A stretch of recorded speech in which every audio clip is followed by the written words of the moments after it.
بسم اللہ الرحمن الرحیم۔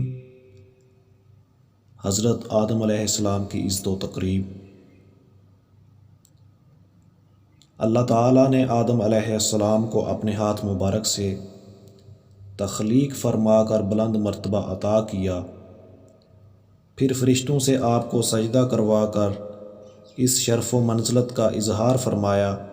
ارشاد باری تعالیٰ ہے، وَإِذْ قُلْنَا لِلْمَلَائِكَةِ اسْجُدُوا لِآدَمَ فَسَجَدُوا إِلَّا إِبْلِيسَ أَبَى وَاسْتَكْبَرَ وَكَانَ مِنَ الْكَافِرِينَ۔ اور جب ہم نے فرشتوں کو حکم دیا کہ آدم کے آگے سجدہ کرو تو وہ سب سجدے میں گر پڑے، مگر شیطان نے انکار کیا اور غرور میں آ کر کافر بن گیا۔ یہ اللہ تعالیٰ کی طرف سے آدم علیہ السلام کی بہت بڑی عزت افزائی کا بیان ہے کہ انہیں اللہ تعالیٰ نے اپنے ہاتھ سے پیدا کیا اور ان میں اپنی روح ڈالی، جیسے ارشاد ہے، فَإِذَا سَوَّيْتُهُ وَنَفَخْتُ فِيهِ مِن رُّوحِي فَقَعُوا لَهُ سَاجِدِينَ۔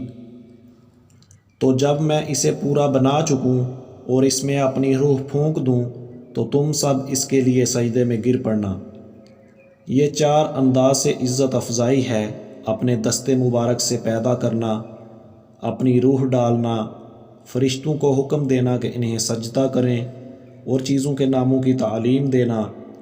یہی وجہ ہے کہ جب حضرت آدم علیہ السلام اور حضرت موسیٰ علیہ السلام نے ملائے اعلیٰ میں ایک دوسرے سے ملاقات کی اور آپس میں بات چیت کی تو موسیٰ علیہ السلام نے فرمایا تھا، آپ آدم ہیں جنہیں اللہ نے اپنے ہاتھ سے پیدا کیا اور آپ کے اندر اپنی روح ڈالی، آپ کو اپنے فرشتوں سے سجدہ کروایا اور آپ کو ہر چیز کے نام سکھائے۔